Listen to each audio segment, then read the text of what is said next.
Hello दोस्तों। स्वागत है आप सभी लोगों का राजस्थान एकेडमी पर। मैं प्रवीण सिंह आप सभी लोगों के साथ में।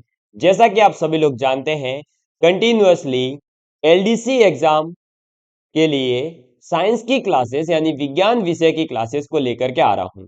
और विज्ञान विषय एक बहुत ही महत्वपूर्ण विषय है आप लोगों की प्रिपरेशन के लिए, क्योंकि इसके लगभग 50 क्वेश्चन आप लोगों को देखने को मिलेंगे आपके पेपर के अंदर। और 50 क्वेश्चन कोई छोटे एक दो क्वेश्चन की बात तो हो नहीं रही, 50 क्वेश्चन आने वाले हैं। और वो भी 50 क्वेश्चन थोड़े से लेवल के आते हैं, मतलब छोटे मोटे क्वेश्चन नहीं आते हैं, अच्छे लेवल के क्वेश्चन आते हैं। आप एलडीसी का 2018 का पेपर उठाकर देखिए, आपको पता चलेगा कि क्या लेवल के क्वेश्चन पूछे थे उन्होंने। तो हम एलडीसी के लिए जो साइंस विषय पढ़ रहे हैं, उसके अंदर जो हमारी केमिस्ट्री की यूनिट्स दे रखी है, यानी रसायन विज्ञान की जो यूनिट्स दे रखी है, उसको अपन ने कंप्लीट कर लिया है। तीनों की तीनों यूनिट अपन ने अच्छे से कंप्लीट करी है। बहुत ही शानदार तरीके से हमने आपको नोट्स वगैरह प्रोवाइड करवा करके एकदम अच्छे से उसको कंप्लीट कर लिया है। अब अपन पढ़ने जा रहे हैं फिजिक्स विषय को, यानी भौतिक विज्ञान को। कुछ विद्यार्थी हो सकता है आर्ट्स या कॉमर्स से होंगे, या फिर कुछ ऐसे विद्यार्थी भी हो सकते हैं जिन्होंने साइंस पढ़ी है लेकिन ज्यादा इंटरेस्ट नहीं लिया हो। तो भी उन्हें भी ये जान लेना चाहिए कि साइंस को हम तीन भागों में बांट करके पढ़ेंगे: फिजिक्स, केमिस्ट्री और बायोलॉजी पोर्शन, और एक हमारा इकोलॉजी वाला पोर्शन। ठीक है। और एक हमारा साइंस एंड टेक्नोलॉजी। तो साइंस की मेन तो पांच और हो जाएगी, और दो हो जाएगी साइंस एंड टेक्नोलॉजी और इकोलॉजी, जिसमें से केमिस्ट्री का पोर्शन हो चुका है, फिजिक्स का पोर्शन चालू कर दिया गया है, साइंस एंड टेक्नोलॉजी जो है वो आपका ऑलरेडी कंप्लीट करवा दिया गया है। स्पेस टेक्नोलॉजी को हमारे ही चैनल पर आप अगर जाकर देखेंगे तो साइंस एंड टेक्नोलॉजी के 15 वीडियोस आप लोगों के लिए अवेलेबल है। आप पूरी की पूरी प्लेलिस्ट को देख लीजिए। आपका कंटेंट जो है स्पेस टेक्नोलॉजी का, उससे ज्यादा नहीं पूछा जाएगा। करंट अफेयर्स आपको पढ़ा दिया जाएगा बाद में।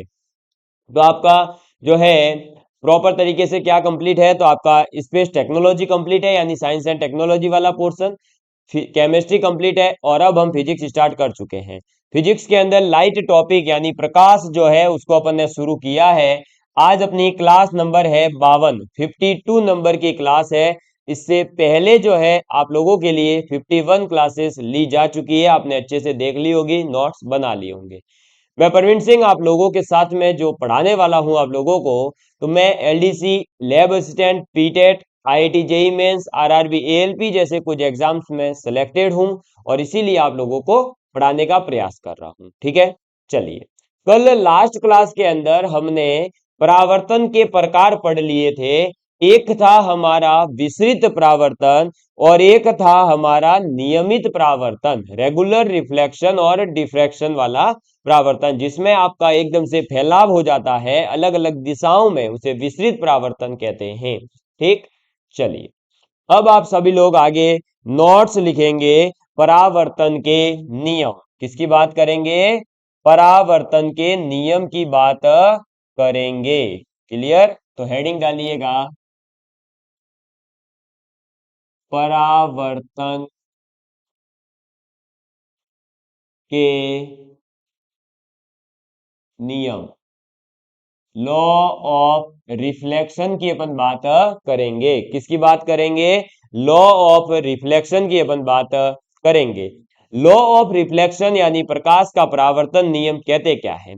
तो बेसिकली जब भी आपके प्रकाश की कोई किरण आती है, एक माध्यम में से आते हुए टकराती है, टकरा करके जब दूसरे माध्यम में यानी वापस से जब चली जाती है, तो ये जो वेव आपकी तरंग जो आई, मतलब किरण जो आई और फिर वापस से चली गई, है ना, आने का और टकरा कर वापस जाने की ये जो पूरी घटना है, इस घटना को ही हमने प्रकाश के अंदर क्या नाम दिया है?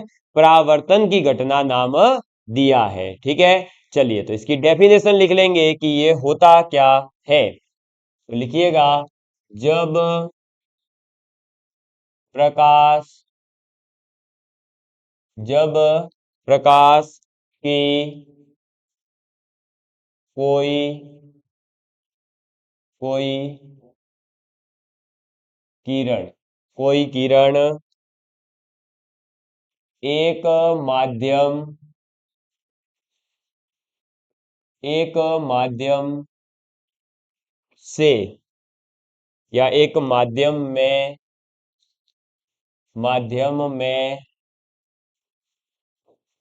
गमन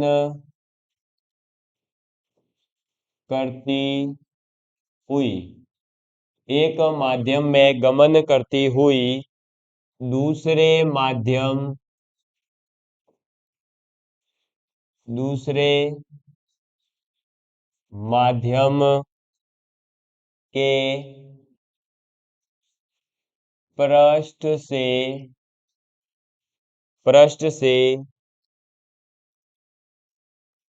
टकराकर पृष्ठ से टकराकर। तो क्या होता है कि एक माध्यम से किरण आई और टकराकर जब दूसरे माध्यम में जाती है तो टकराकर उसी माध्यम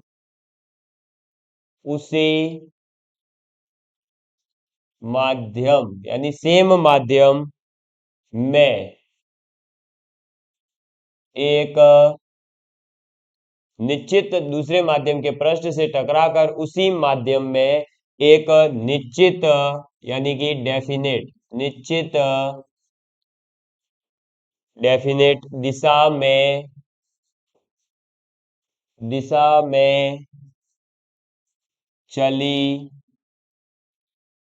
दिशा में चली जाती है चली जाती है। तो यह फिनोमिना घटना प्रकाश का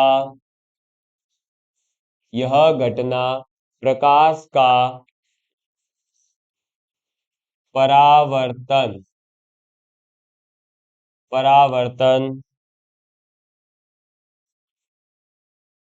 कहलाती है।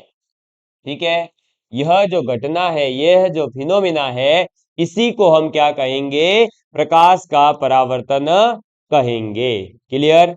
चलिए आगे बात करते हैं कि यह प्रकाश का जो परावर्तन हुआ तो अब इसके अंदर क्या होगा?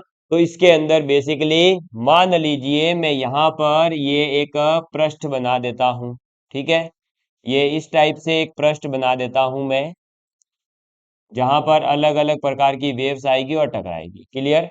ये एक पृष्ठ बनाया गया और ये एक किरण आ गई इधर। देखिएगा किरण आ गई है, ये किरण है ना।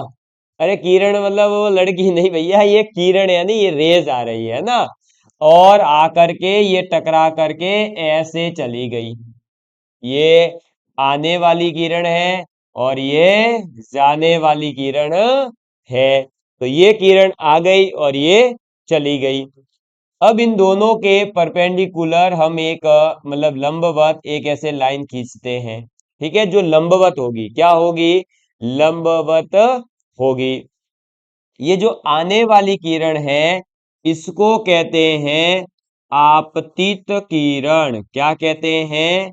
आपतित किरण। ठीक है, और इसे कहते हैं परावर्तित किरण। क्या कहते हैं इसको? परावर्तित किरण कहते हैं। और ये जो हमारे पास में परपेंडिकुलर है, तो ये है आपकी आपतित किरण, ये परावर्तित किरण, और ये जिसे कहते हैं अपन अभिलंब, इंग्लिश में कहेंगे नॉर्मल, या लंबवत किरण भी कह सकते हैं, यानी लंबवत। ठीक है, लंबवत किसके? तो ये इस पृष्ठ के, जिसे अपन कहेंगे परावर्तक पृष्ठ, रिफ्लेक्टिंग सरफेस, परावर्तक पृष्ठ। ठीक है, परावर्तक पृष्ठ है जिस पर आकर के ये दोनों रेज टकराती है, मतलब एक टकराएगी और फिर दूसरी चली जाएगी। समझ में आ गई बात? क्लियर है? आप सभी लोगों को समझ में आ रही होगी बात अच्छे से। एक सेकंड है ना, चलिए देखते हैं। तो परावर्तक पृष्ठ पर आकर के आपतित किरण टकराई और टकरा करके वापस चली गई। जाने वाली किरण को क्या कहेंगे? परावर्तित किरण, आने वाली को आपतित किरण, और अभिलंब जो है वो इस परावर्तक पृष्ठ के साथ में टोटल 90 डिग्री का कोण बनाता है। ये बात आपको ध्यान रखनी है, कितने डिग्री का कोण बनाएगा? 90 डिग्री का कोण बनाता है। क्लियर? चलिए, तो इसको आप नोट डाउन कर लीजिए, फिर आगे बात करते हैं। तो आप सभी लोगों ने इसको नोट कर लिया होगा। तो ये है आपका क्या? परावर्तन पहले तो, ठीक है।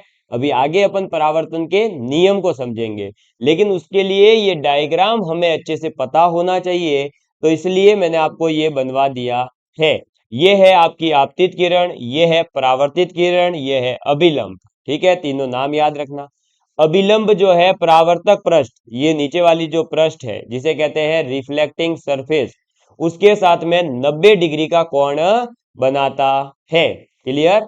चलो, और आपको बता दूं कि ये जो कोण है इधर, ये आपतित किरण और अभिलंब के मध्य, ये आपतित किरण और अभिलंब के मध्य में जो कोण है वो, और इस परावर्तित किरण और अभिलंब के मध्य वो कोण है जिसे अपन नाम दे रहे हैं आर, क्योंकि ये है रिफ्लेक्टिंग एंगल, ये है इंसिडेंट एंगल। तो आई और आर जो होते हैं ये दोनों बराबर होते हैं, और इन पर बेस्ड क्वेश्चन कि ये दोनों बराबर हैं और ये अभिलंब होता है, इस पर बेस्ड क्वेश्चन यही है दोनों परावर्तन के नियम। और इन नियमों पर बेस्ड क्वेश्चन आया था जो मैं अभी आपको करवाने वाला हूं, और 41 नंबर पर ये क्वेश्चन था आपके, 41 नंबर पर क्वेश्चन आया था। पेपर एग्जैक्ट कोड कौन सा था वो याद नहीं है, पर एलडीसी 2018 के 4 पेपर में से एक में आया है, ठीक है। देखो आगे, चलो अब आप अपनी कॉपी में हेडिंग डाल दीजिए नियम।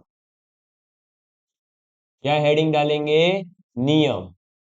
हम आराम आराम से समझेंगे कि इसके नियम क्या है, क्योंकि ये पूछे जाने वाले हैं। तो पहला नियम क्या कहता है? पहला नियम कहता है कि आपतित किरण और परावर्तित किरण, आपतित किरण, परावर्तित किरण, आपतित किरण, परावर्तित किरण और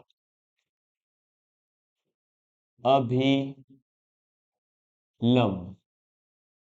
आपतित किरण, परावर्तित किरण, अभिलंब, तीनों एक ही तल में होते हैं या एक ही समतल में होते हैं। आपतित किरण, परावर्तित किरण और अभिलंब तीनों एक ही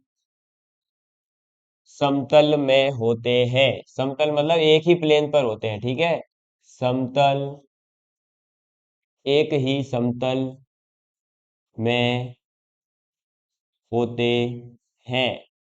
तो आपको इसको ऐसे समझना है कि ये परावर्तित किरण, आपतित किरण, अभिलंब, ये तीनों के तीनों जैसे बोर्ड में है ना, तो ऐसे बोर्ड में ही रहेंगे। ऐसा नहीं है कि आपतित किरण इधर है और परावर्तित किरण ऐसे बाहर जा रही होगी, नहीं। ये तीनों के तीनों एक ही तल में रहेंगे। क्लियर? समझ में आ गई बात? चलिए, ये है पहला नियम, इसे नोट डाउन कर लीजिए। तो ये है आपका क्या? आपतित किरण, परावर्तित किरण, अभिलंब तीनों एक ही तल में होंगे, ये पहला नियम है परावर्तन का। और दूसरा नियम क्या कहता है? तो दूसरा नियम कहता है कि आपतित किरण का, आपतित किरण का, किरण का अभिलंब के साथ, आपतित किरण का अभिलंब के साथ कोण, साथ कोण तथा, तथा अभिलंब का, तथा अभिलंब, तथा अभिलंब का परावर्तित किरण, परावर्तित किरण के साथ कोण। क्या बोला?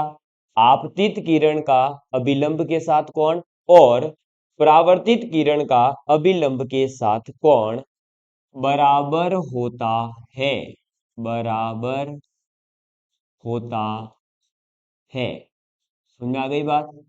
ठीक है, तो अभिलंब का दोनों के साथ में जो कोण बनेगा आपतित किरण और परावर्तित किरण के साथ, वो बराबर होता है। इसका मतलब angle I is equal to angle R होता है। ये चीज आपको सीधे सीधे तरीके से याद रखनी है। ठीक, अब इसी परावर्तन की घटना से रिलेटेड जो 2018 एलडीसी में क्वेश्चन आया है, वो मैं आप लोगों को करवा देता हूं, तो आपको पता चलेगा कि हाँ, हमने जो ये पढ़ा बस ये आई इक्वल टू आर और ये कि ये तीनों के तीनों एक तल में होते हैं और अभिलंब का परावर्तक पृष्ठ के साथ में 90 डिग्री कोण होता है, ये तीन चीजें याद हो गई तो आपका परावर्तन से रिलेटेड जैसा भी क्वेश्चन बनेगा, बना हुआ है वो भी हो जाएगा, और आगे भी कैसा भी क्वेश्चन बने इससे, क्योंकि इससे रिलेटेड टफ से टफ क्वेश्चन जो बन सकता है वो यही है जो आपके आया हुआ है। बस इस टाइप के क्वेश्चन इसमें न्यूमेरिकल आएंगे। आईआईटी जेई मेंस वगैरह में इससे रिलेटेड कुछ चीजें पूछी ही नहीं जाता ये तो, क्योंकि ये ऐसा कुछ इसमें टफ क्वेश्चन बना ही नहीं जा सकता जो ऐसा हो कि हाँ सोचना पड़ेगा। बस इसमें ये याद होना चाहिए आई इक्वल टू आर, और ये थोड़ी सी समझ हो तो आंसर आ जाता है। देखिएगा आगे क्वेश्चन करते हैं, आपको अभी पता चल जाएगा। देखिए, आप क्वेश्चन लिखिएगा। एक क्वेश्चन है कि प्रकाश की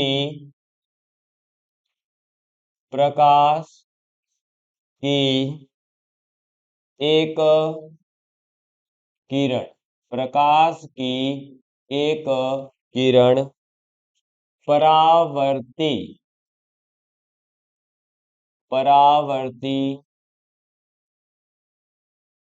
समतल समतल सतह पर परावर्ती समतल सतह पर सतह के साथ, ये क्वेश्चन आप खुद ट्राई करना, आपसे हो जाएगा। सतह के साथ 56 डिग्री के कोण 56 डिग्री के कोण पर आपतित आपतित होगी। ठीक है, या होती है, होगी। परावर्तन परावर्तन कोण का मान होगा। ये आपसे पूछा जा रहा है कि परावर्तन कोण का मान होगा, और ऑप्शन ए है आपके पास 34 डिग्री, ऑप्शन बी है आपके पास 56 डिग्री, ऑप्शन सी था 68 डिग्री, और ऑप्शन डी था 90 डिग्री। और ये क्वेश्चन आपके आया हुआ है। अब आप इसको ट्राई करिए, आप जल्दी से इसका आंसर दीजिए कि क्या होगा इसका आंसर। ये एग्जैक्ट पेपर के अंदर आपका 41 नंबर पर आया हुआ क्वेश्चन है, 41 नंबर पर था।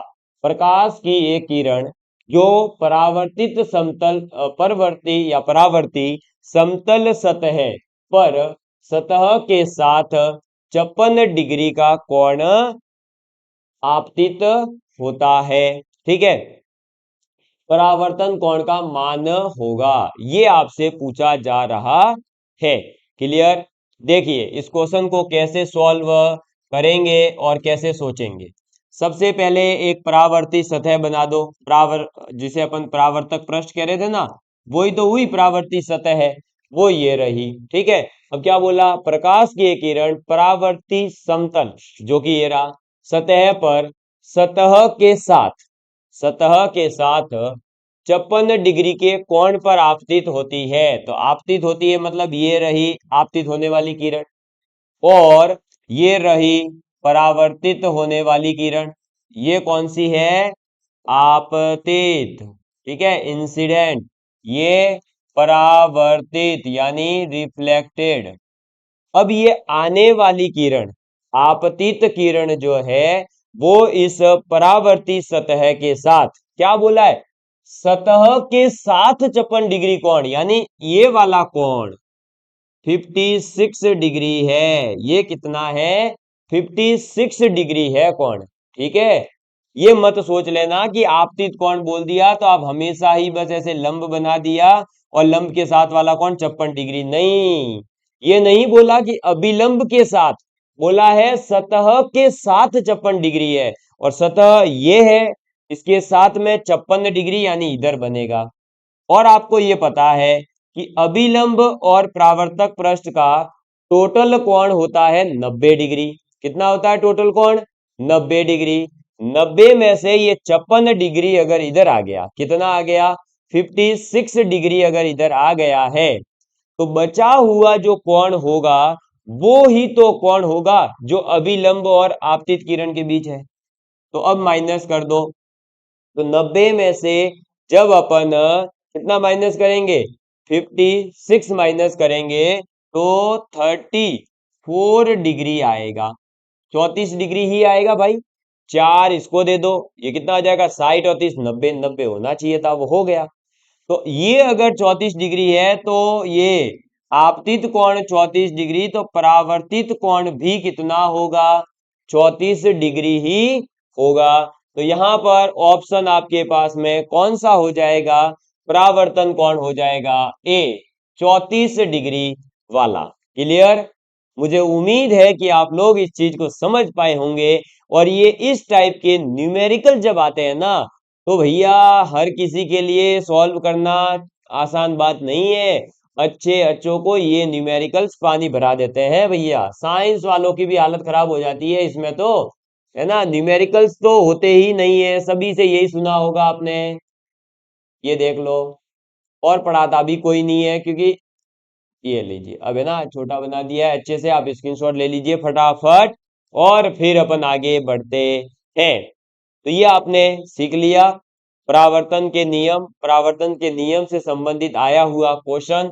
लिख लो, भले लिखना चाहो तो नोट्स के अंदर ही, एलडीसी 2018 में आया था ये। ठीक है, ये टफेस्ट क्वेश्चन था। बाकी इसके नियम डायरेक्ट भी पूछे जा सकते हैं, सिंपलेस्ट एकदम यही पूछ ले वे, निम्नलिखित में से जो है परावर्तन का नियम नहीं है, और वहां 4 नियम देगा, एक आधा जो होगा वो सही होगा। ठीक है, चलो।